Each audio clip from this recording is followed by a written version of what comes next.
Welcome back to the Awakening Conversations podcast. My name is Kate and I'm here with my co-host Amanda. And today we're going to talk about the Blake Lively and Justin Baldoni situation.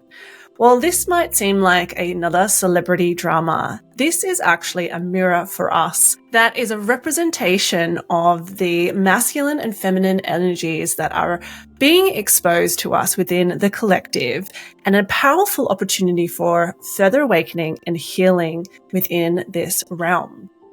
It's a great example for us in the world of the imbalances that have happened through certain and recent movements, which we're going to unpack. We're going to look at how this is part of our own healing journey. It is a great example out there in the world for us to look within and do our part to bring these masculine and feminine energies back into balance. Amanda, looking forward to unpacking this topic today and really expanding how what we're seeing playing out in this celebrity world is actually or has a very big spiritual impact, or it can be seen, we can see it very much through a spiritual lens. And really, it has got something to do with us. It's not just two celebrities, having a very public row. It's an example for the awakening and the healing work that is happening on our planet right now. For those who may not be fully up with what is actually going on with those two, although it may be hard to miss, do you want to just break it down for us? What has happened with these two? What's the actual situation? And then what are the things we're going to start to look at in terms of the spiritual lens of this situation? Yeah, so I'll try to be succinct, and there is this, it's ongoing. It seems like every week or every few days there's something new with this case if you're following it. I don't typically follow celebrity stuff, but this one has caught my eye, and it is quite interesting because I do feel like it's part of a reckoning, a correction, I'd say.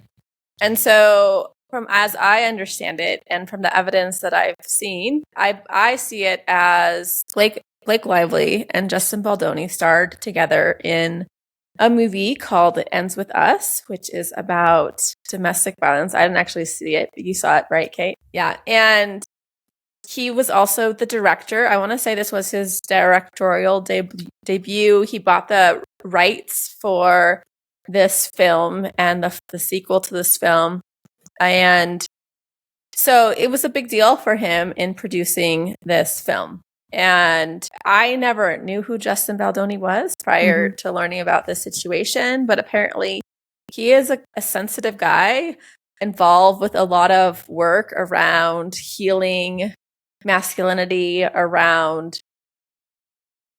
being aware of his role in supporting the feminine. And so it seems quite interesting that all this happened to him. But he basically was involved with making this movie. Blake Lively was his co-star. And from what it appears, she began to take over a lot of the processes of the movie that she wasn't entitled to in terms of her role as an actress. And so she started rewriting scenes. I believe it seems like her husband, what's her husband's name? Ryan Reynolds. Yeah, Ryan Reynolds. He was involved in that process. And then it got to the point where at the debut of the movie, Justin Baldoni wasn't even allowed to be there. He got put in the basement. Literally, him and his family were watching it from some basement. And so basically, it appears Blake Lively turned a lot of people against him. And it appears that a campaign was made against Justin Baldoni to tear him down. And this came out in allegations of sexual harassment by Blake Lively against Justin Baldoni. And this came out in the form of a New York Times piece that basically smeared him and really hurt his reputation. And then I don't have all of the timeline straight in my mind, so maybe some people might correct me. Feel free to in the comments if I'm getting things. I'm trying to do it more generally than than super specifically. However, that piece was run, and there have been numerous lawsuits that have resulted from this initial action. And Justin Baldoni did not back down. He got an attorney that fought back, I'd say, pretty hard, rather than just like, disappearing from public life and, I've been disgraced. He decided I'm going to fight for my reputation. And so this lawyer, his name is Brian Friedman, he created a website that basically put all of the evidence, the receipts online for people to read in terms of all the claims that were made in terms of specific allegations that Blake Lively made. There were text messages to counter argue those claims. And so through all of this has come through online investigators. And so we'll see what really happens if they actually go to court. Oh yeah, they're in the process of doing depositions. And so it seems like they are moving to court, but we'll see what comes about through that process. And that will be the ultimate tell. But it seems that at first, there was a lot of support around Blake Lively when this initial allegation came out. Everyone jumped on the support all women bandwagon. I support Blake Lively. And as things have unraveled, that support has slowly waned. And there's only a very few people that are still on the, I believe, Blake Lively side. And so tell me if that story made sense, or are there any details that I think I need to fill in to complete that? No, I think that makes sense. Yeah. Hey, this is Amanda. I am recording this part the day that we are supposed to be publishing this episode, which is Monday, June 9th. We recorded this episode a few days ago, and something interesting came out today that is relevant to the situation with Blake Lively and Justin Baldoni. This isn't meant to be a deep dive into what that is, but just to mention it because those of you that are listening to this might know the new situation that has arisen today. And if you haven't, it'd be good just to have a sense of what has changed. I will preface by saying that I don't believe what has happened today changes what Kate and I have discussed during this podcast episode. We still believe that this represents a shift in the collective energy and what's coming to the surface and coming to light, and also an important representation of the masculine and feminine dynamics that are at play here. So what happened today was that the judge in one of the cases, the case where Justin Baldoni is suing for defamation against Blake Lively, Ryan Reynolds, the New York Times, and some of the PR representatives of Blake Lively. And he basically has thrown out that case with prejudice. So this means that at least within the courts, as of now, Justin Baldoni, we can quote unquote say that he lost. However, there is potential for an appeal to happen. I'm already reading some stuff about some problems with this judge and having some conflicts of interest.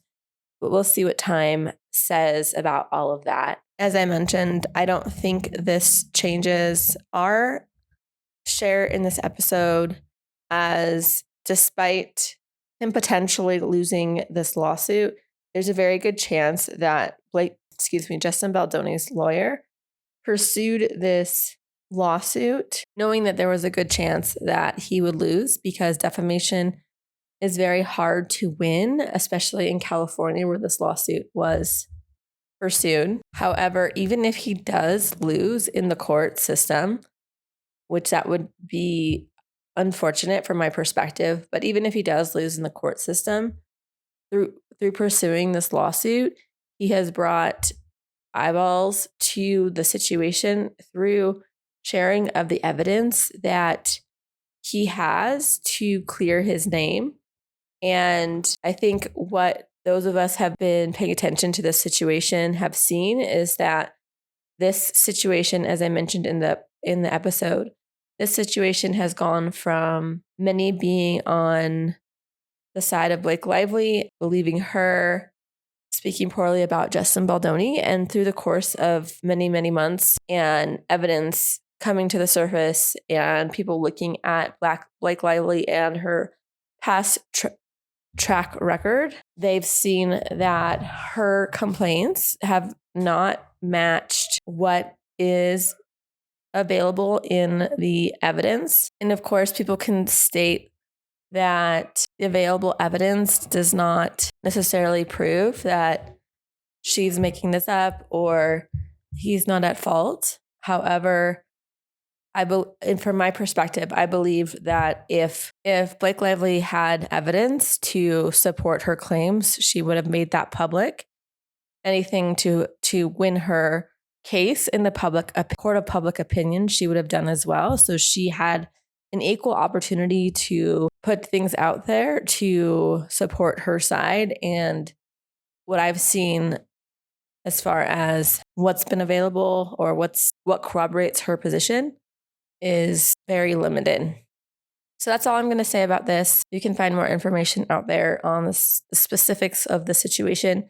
And I imagine things are going to continue to become more clear as this situation unravels. But I just wanted to leave you with that piece. And I'm going to pass it over back to our episode. Okay. Yeah. So what I want to say here is that why I feel this case is important on a collective level is that I think there have been many Justin Baldonis where someone wanted something and did not get it, or something there was a slight, or something happened, and in retaliation, this movement that we had, we'll talk about Me Too movement, like it was a correction from the dominant masculine energy that once dominated. And then Me Too came in and made blanket statements about believe all women. And I think what happened in the process is that there have been men whose lives have been ruined as a result of this blanket believe all women mantra. And what I think this is exposing is that we should believe people that bring allegations if there's evidence to corroborate it, not just believe all women regardless, because that is dangerous and it can be weaponized. And I think that's what this revelation is bringing to the surface, is that men and women can both be the oppressor, the dominator, the person that tries to take another person down.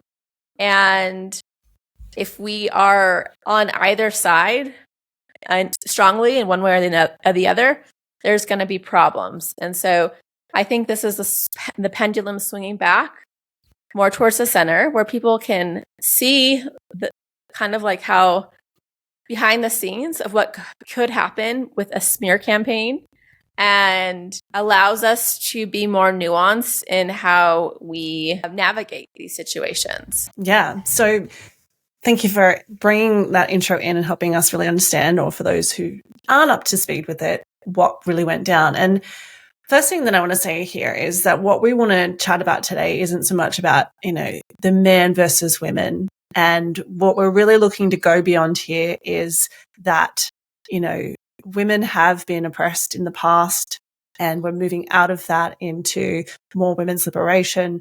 But what we want to look at is the energies of that. That being that we've been in a patriarchy or a patriarchal society until recently, very much led by masculine energies, and that we are moving into a more feminine energetic time, but that within those two senses of energies, there's a healthy expression and a wounded expression. And what you really said there was that we've come from a very wounded masculine energy time. The Me Too movement came in and gave voice to women. Unfortunately, what's happened, and we're seeing through this particular example, is that has swung out, as you said, this pendulum, because we've gone from, one extreme, but for anything to correct, it must swing to the other extreme. But what we've seen play out is that as it has done that pendulum swing, it's the wounded feminine energy that's really kind of swung that pendulum out. And so in this example, we're seeing where the timing for us, and especially, as you said, Justin Baldoni, him in his own life and the way that he has, navigated himself is very much, or it seems to be, an example of the very healthy masculine energy. One who is an advocate for, I think he's an advocate for, like, I don't know if advocate's the right word, correct me if I'm wrong here, but like, he's against domestic violence against women. So he's been very vocal about that. He's received awards for his work in support for women in that arena. So, we were talking, last week about the Aubrey Marcus situation, and we were watching, the dynamics of masculine and feminine energy there in potentially the unhealthy expressions. And here we are this week with this example of a man who, by all accounts, is acting very much from a healthy masculine expression. And then we have him in this really kind of extreme situation where, these massive claims that really seem against his character from how he has seemed to have lived his life. And as you're saying, what we're seeing here is this wounded feminine energy at play.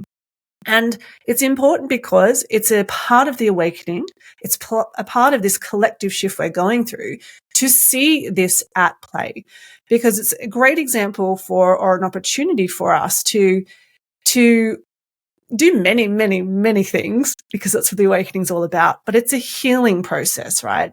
It's an opportunity for us to see it out in the world, see where the dynamics and the power structures are not working, and then reflect that back into ourselves and our own lives to be like, well, for us to truly correct this pendulum swing, as you said, and bring it back into a greater harmony and a balance between, masculine and feminine, for us to really have a strong center of men and women, and these masculine, feminine energies that exist in all of us. It is about us looking at these examples and then reflecting it back into our own lives. And how are we displaying within any gender a healthy or unhealthy masculine or feminine energy? And where can we do our work and our part to correct that imbalance ourselves, to contribute that more aligned masculine, feminine back to the collective? Because for me, that healing we do is a ripple effect for this greater collective shift we're going through.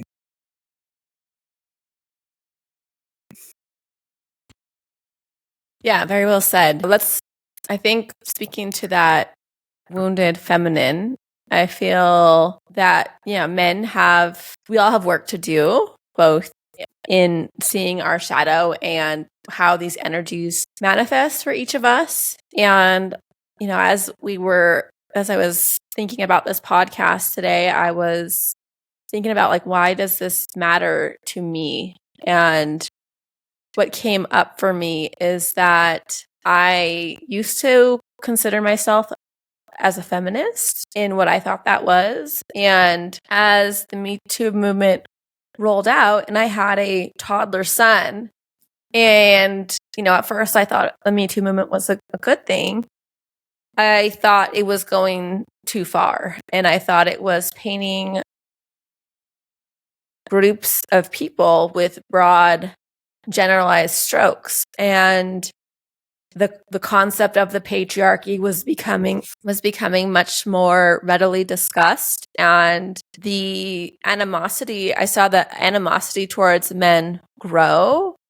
And while I did used to consider myself a feminist, I never hated men in that desire to be a strong woman. And as I was observing the Me Too movement play out, and I had a toddler son, and I felt this hatred towards men, to me, there was no way that I was going to implant that energy into my son to raise him to feel shame for being a male. And so then that started, causing me to question more, do I align with this? And as time went on and I felt this animosity towards men grow stronger and stronger, I realized like I no longer actually identify with what feminism is today. Maybe an older version, but I also even kind of question that as well in terms of, I think part of I needed to heal my feminine also because I think I was living more in the masculine and that desire, which I think the feminist movement does. It doesn't support embracing our femininity. It pushes us to try to be equal to men, which to me, that's still shunning the feminine if we can't celebrate what it means to be a female or have feminine energy. And so it's been an interesting process for myself. And, the idea that my son could be falsely accused of something and have this be weaponized against him, it made me change in terms of, is this really a healthy way for us to move forward as a collective? And I think what this situation is showing us is that there is toxicity in both men and women. There is healthy realizations in both, and it's up to us to be more nuanced, to be more discerning, and to not fall victim to the narratives that can be created. And so what I think this might do is, show women who might consider, I think when we have this blanket statement of believe all women, that gives women a free pass to do what they feel called to do if they are in the wounded feminine and so this is an example of, hey, think about it before you try to ruin the reputation of another human being because you were slighted or whatever the reason was behind this whole chain reaction of events that occurred here. And as you say that, I can imagine people wanting to say, oh, but women, what women do go through, and this is not to discount that, how challenging it can be to be a woman in this world. But really what we're talking about here is the energies within us. So it's not that men versus women conversation. But then within that, I really wanted to get everyone to stop and pause for a moment to really broaden what you're saying here about how, this Me Too movement can swing too far in a really unhealthy direction.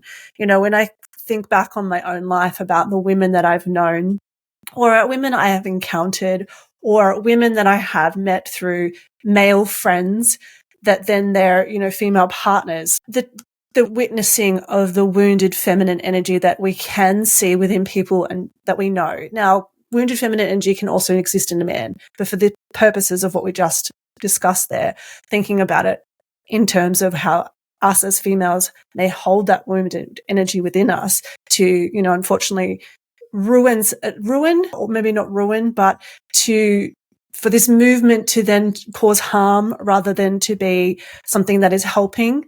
I think we can all think of a woman that we've met or experienced at some point in our life who has displayed this wounded feminine energy towards men we have known in our lives. That manipulation and then some of that, I've got something here. Let me just find it. But this, if you loved me, you would, sort of this passive aggressive communication to them. And also I think the way I've seen it displayed through women is the sort of use of the sexuality to keep a man around, or, I just can remember one incredibly, probably healthy masculine man and this very unhealthy, wounded feminine, and just the sheer manipulation that went on in this relationship that, he would always just crumble to. And everyone has their path. We say this all the time. But, this isn't about, again, as I said, this men versus women. Men are bad, women are good. It's not that simple.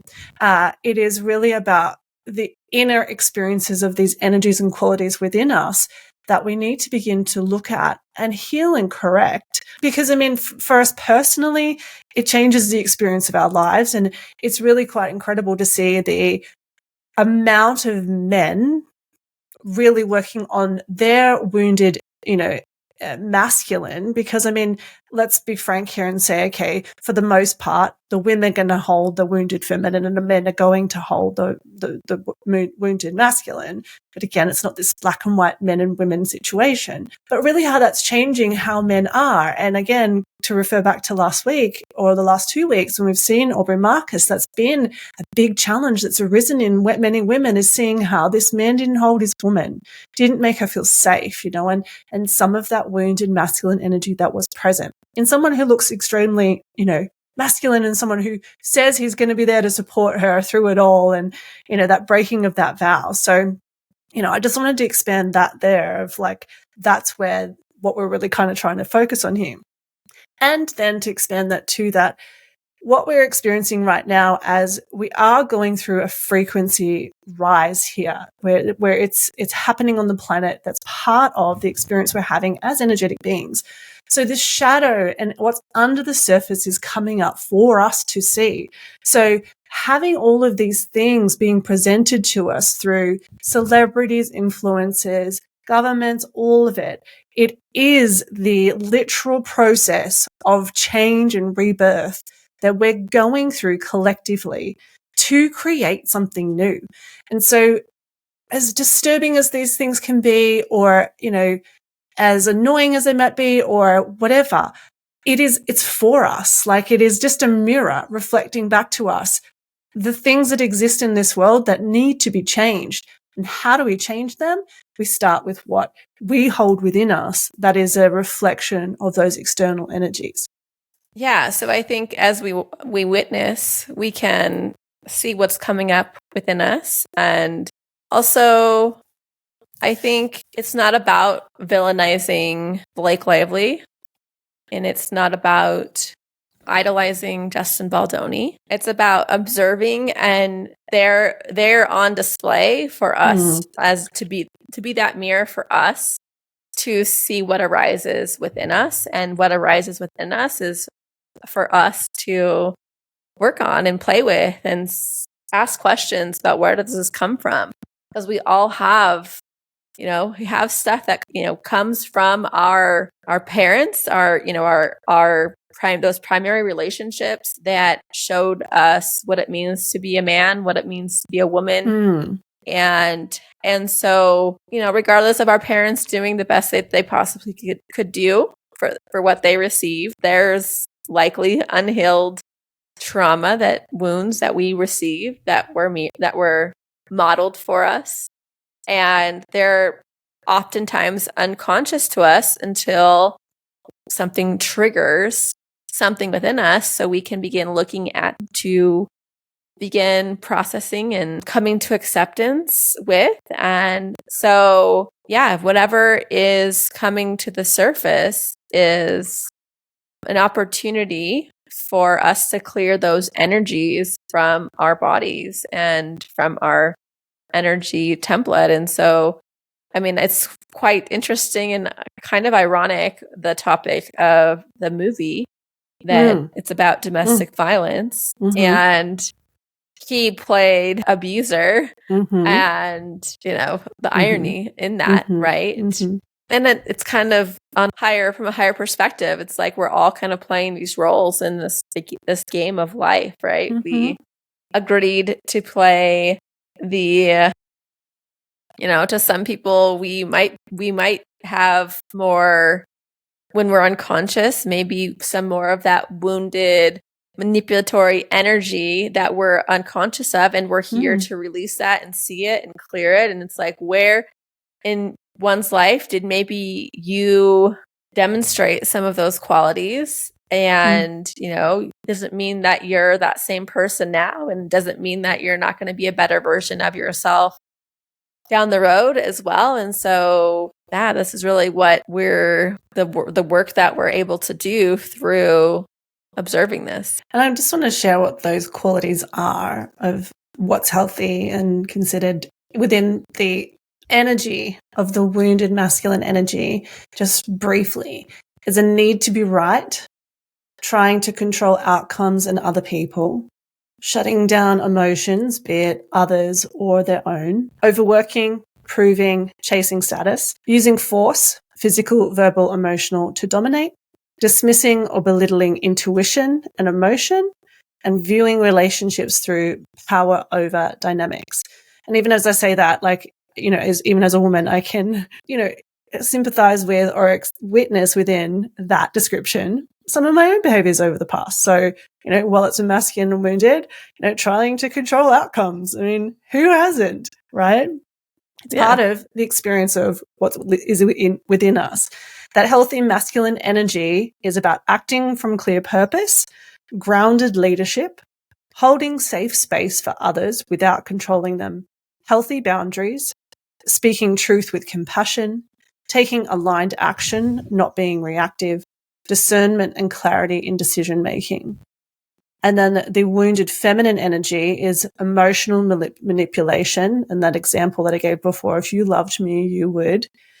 Passive aggressive communication, victim stories used to gain sympathy or control, lack of boundaries or enmeshment, collapsing into helplessness to avoid responsibility, over-identifying with emotion, no anchoring in truth or action, externalizing power, waiting to be saved. And then even in that, I can think of even male people that I know who have expressed some of those qualities of the wounded feminine energy within themselves. And then that healthy feminine energy is deep empathy without self-sacrifice, embodied intuition, creative flow and inspiration, authentic emotional expression, co-creation and collaboration, receptivity with discernment, and a capacity to hold complexity and paradox. Yeah. And I imagine, I can relate to some from every box that you mentioned, whether, from my past but we're all, until we learn through our experiences, we see how displaying some of those energies, how that works out for us and through the mirror of our lives. And hopefully, if we're aware and we're conscious, we're shaping our behavior to do better, right? Mm-hmm. And I hope that through this all, that Blake Lively, I don't know if someone's truly, are people truly narcissistic? Can they, I feel like we're a spectrum, and I imagine that people can, if they're meant to in this lifetime, they can reflect on their behavior and choose something differently. I mean, that's my hope. I hope that people can.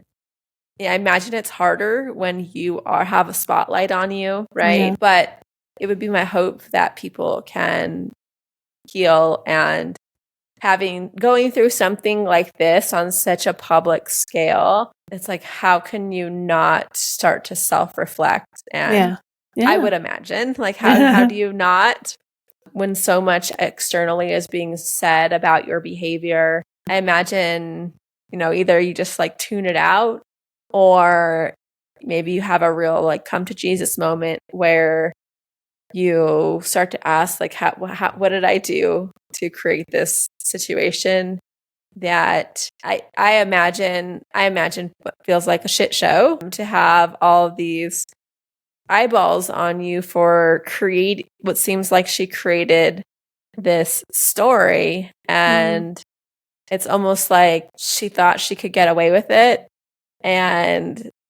but she was caught, and and hopefully it's for her own growth as a human soul she's playing this role on a collective level, but then it's like, how does this shape her and the path that she lives going forward? Yeah. And then, even as I was reading those qualities, like, it made me think too that, like, outside of just this situation and, looking at balancing these energies within ourselves, like, this is the greatest shift.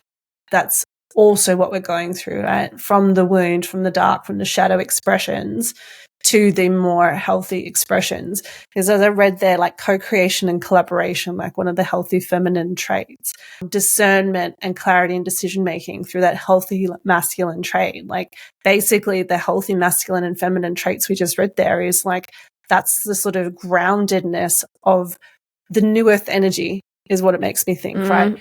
All of that wounded masculine and feminine is what we've been living through, not always, but perhaps under the surface. And that in all the different situations right now is what's being exposed, where all those sort of qualities woven into the systems, the governments, the healthcare system, and how we being called again through this lens of this masculine feminine energies that exist within all of us to look at that and address it so that we can shift into that really healthy expression of every single human being, and to have safe spaces for us to be without being controlled, because control is part of that wounded masculine. And then, like the unhealthy enmeshment that we have through that wounded feminine, and being victims in the wounded feminine, like everybody having an opportunity to be authentic and sovereign and, have relationships where everyone is honored. It's quite a journey to be able to make that shift, but it is our responsibility as those aware of these things to really look at ourselves and do that integration to bring those qualities within us into a balance, and then hold that as an energy, hold it as a frequency, hold it as an example, because that's how we get make that shift.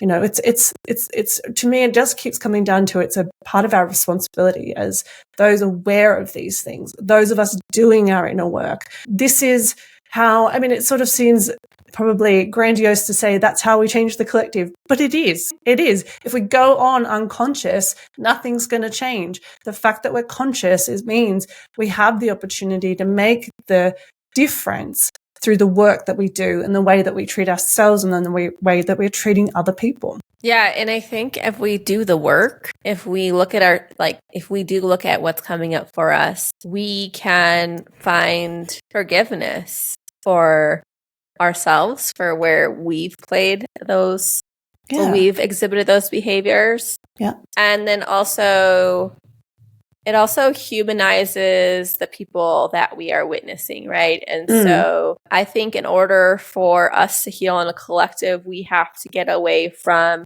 the villainization. Like we can look at people's behaviors or we can see that they are living in the unconscious, that they are living out the wound story. And so we can't, that's okay. Sorry. We are seeing that they are living out the wound story. And so we see the nuance. It's not black and white. It's not this person is good, this person is bad. It's this person is wounded.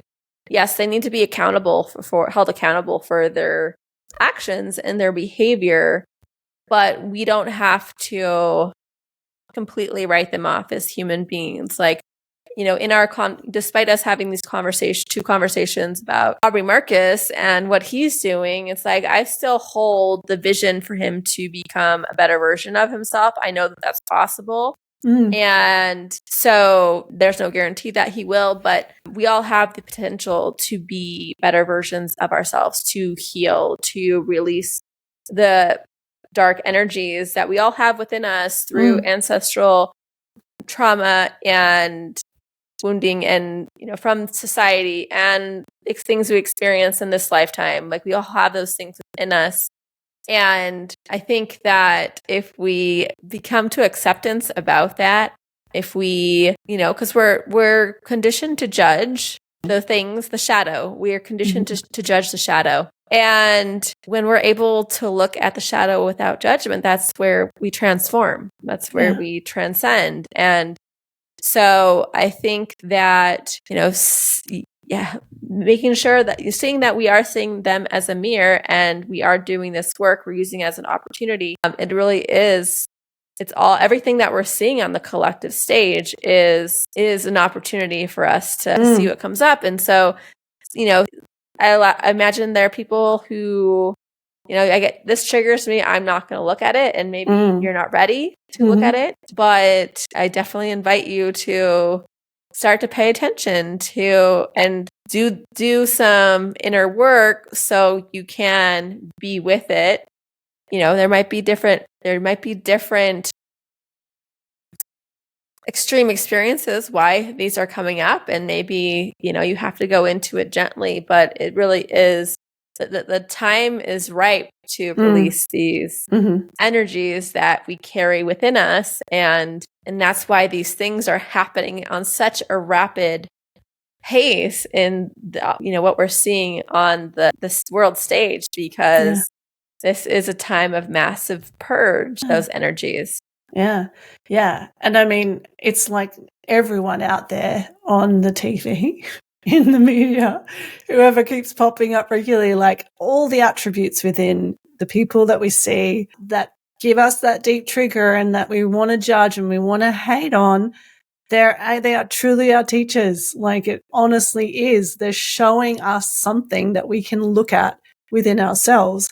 And, as you said, like, the trigger, if we're willing to look at it, I think there's a Rumi quote that's like, the wound is where the light gets in, or something like that, and it's the only way to like remove the dark is you turn the light on, or you put light on it. And I think I've said this before. That was one of the things that my spiritual teacher said at my awakening, is like, evil things grow in the dark, Kate. And he kept saying to me, like, it's like a petri dish that's sitting in the dark. It's festering, it's growing, like, bring it to the light, bring it to the light. And, that's exactly what it does. Once it's out in the light, like, that's the healing process, and I've expressed many times, like, I'm a great one for wanting to avoid looking at the dark. But through, working with you and you always wanting to tell me all these things that are going on, I look at them and it's changing my experience of myself, my life, because otherwise I'm just in complete avoidance and denial. And that's not a full life, right? I'm denying that it exists. So therefore I actually hold that in my space and it continues to exist in my space. I just sort of like stick my head in the sand and pretend that it's not. So it's important for us to look at that stuff. And then as I even say that, I'm like, okay, so why do I avoid it? What do I need to see within myself when I turn to that? Because I don't think it's always going to be a wound that is why we don't want to see things. I think it can be just a very harsh rub of an inner value or a standard, but that's also important, because then if it is that case, we can turn to that value and standard and say, well, am I really honoring it and embodying it to the highest of my ability? If I did, that's also us then being more and more authentic and aligned to our truth. So the dark really is this opportunity to bring us into greater alignment with what's real and true within us and who we're authentically meant to be. So the more that we do avoid that, the more that we're sort of feeling a sense of limitation, when we're not there yet, there's more to my life than this. Well, perhaps it's looking at what else is going on and seeing how that is asking you to view what's within you in a new way. Wound, value, standard, quality, whatever it is, because that's ultimately the path of growth. Yeah, I think that it can be a fine line to walk looking at the darkness, right? Because it can take us, it can throw off our sense of equilibrium, and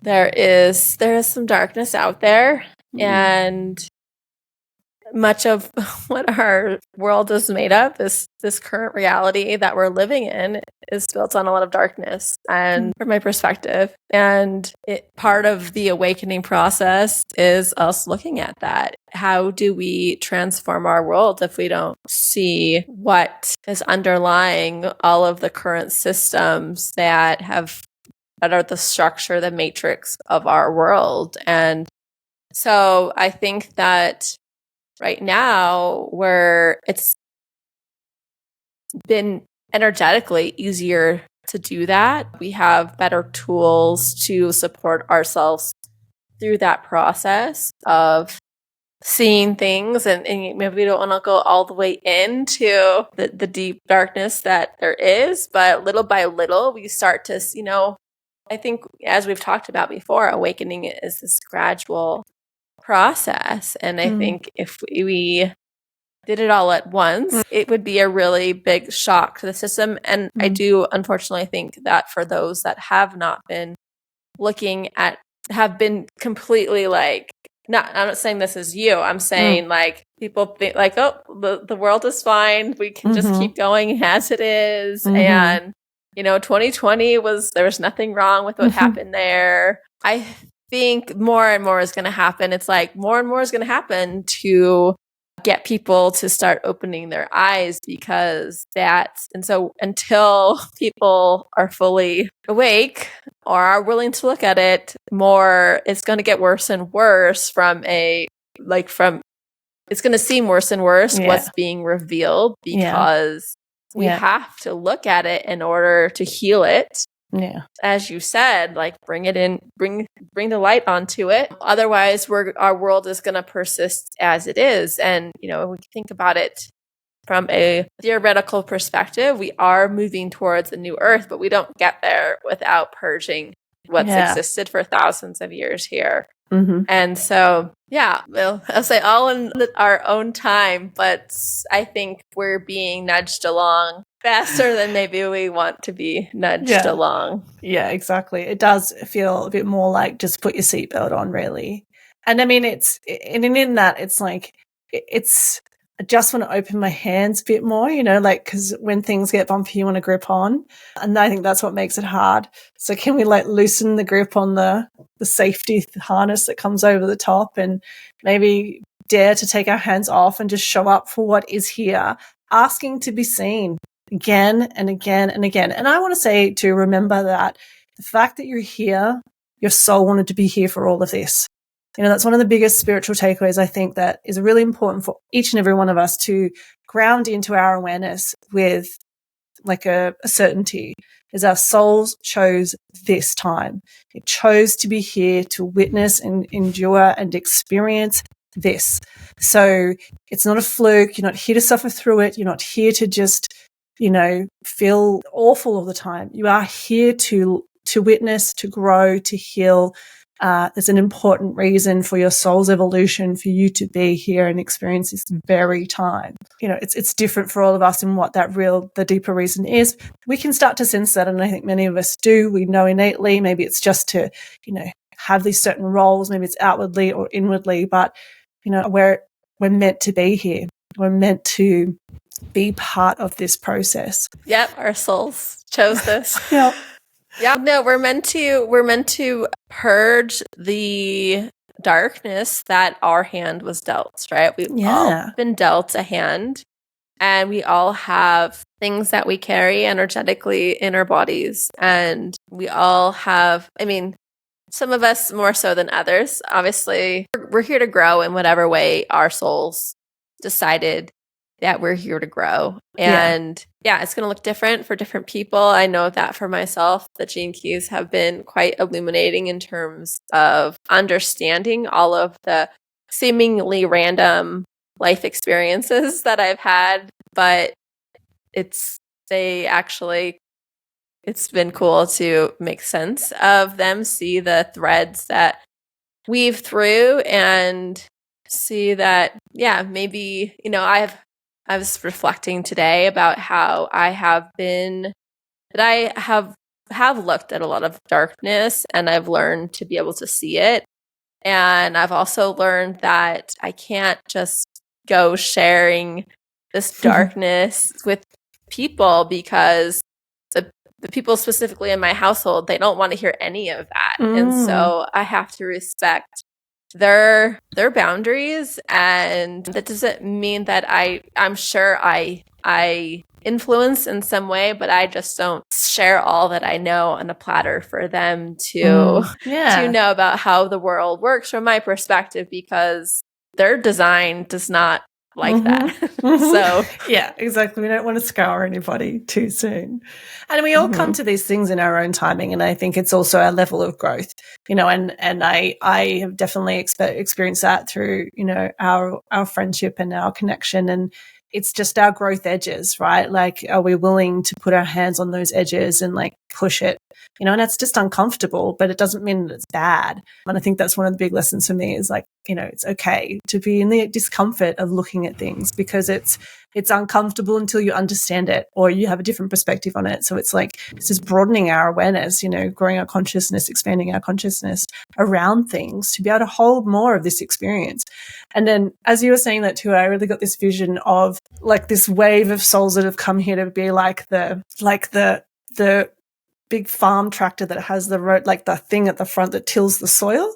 It's almost like that's what we're here doing in this particular time period, is like we're bringing up the stuff that shouldn't be in there, and we're like fertilizing the soil with that. We're really tilling the soil here for, the new to be planted. And that's part of this purge, is like bringing it up, turning it into something else so that it can be like nutrition for the soil that's coming, that we're turning over. Like we're turning it over to really, get the weeds out, get the rocks out, get the old stuff that doesn't help new life to grow. Like that's part of our spiritual role, is this see it, heal it, transmute it. It's just like, that's why I can feel like this journey of like, oh my God, like what's happening to the world? It's because we're in this kind of, process of really making way before we can see what it is we're making way for. And I think that's one of the hard parts, is like we don't really know what's coming, but we're in this like just turn it over, turn it over, turn it over. And we have to trust deeply in that. Yeah, there's light at the end of the tunnel. Yeah.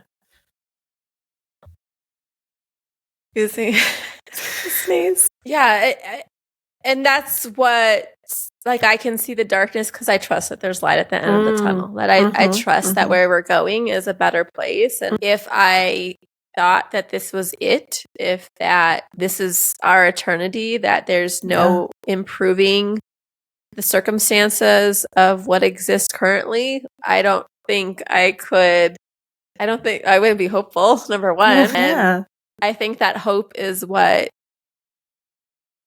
motivates us to do our own personal work, to have these conversations, to become better versions of ourselves, because there is hope that we're moving to a place where the systems that currently exist are crumbling, going to be rebuilt in a different form, in what I would say, bringing this back to Justin Baldoni and Blake Lively, like Justin Baldoni is more of the model of where we're going, someone who has more of a balanced masculine, feminine energies to them, right? That's willing to be reflective, to look internally, like to be a humble human being, not be a dominating masculine of the old. And so also to see like the wounded feminine try to take that down, where someone is trying to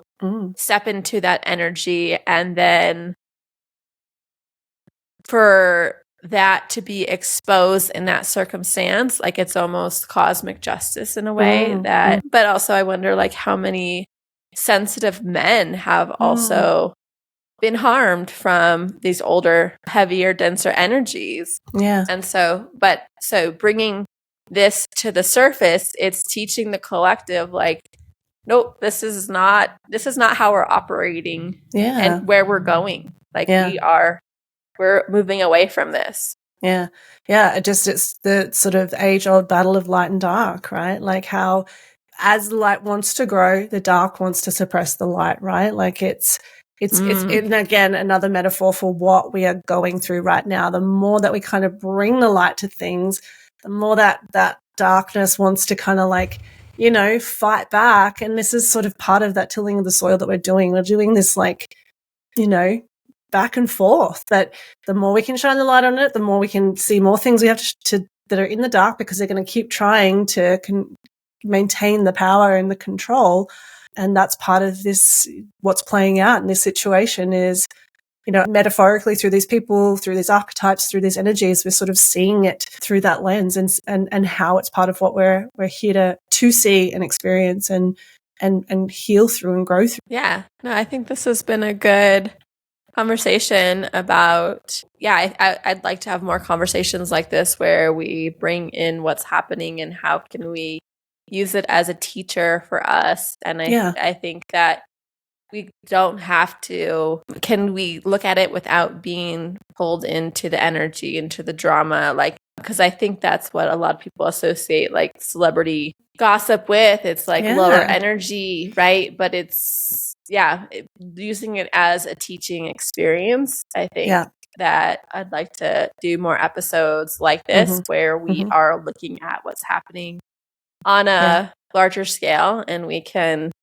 use it as good teaching material for us. Yeah, fuel for growth. Yeah, exactly. So we invite anyone to bring us your comments, feedback, your experiences with the wounded feminine and masculine energies, the healthy as well. And no one else to say. Yeah, or anything else that came up for you through this process of listening to this podcast. And has it changed how you look, are thinking about something like this? Maybe you just dismissed it, but now you're seeing that, it's actually here for us to grow with. So yeah. Welcome all of your feedback and your comments. Thank you, Amanda. Thank you, Kate. And thank you everyone for listening. We'll join you in the next episode.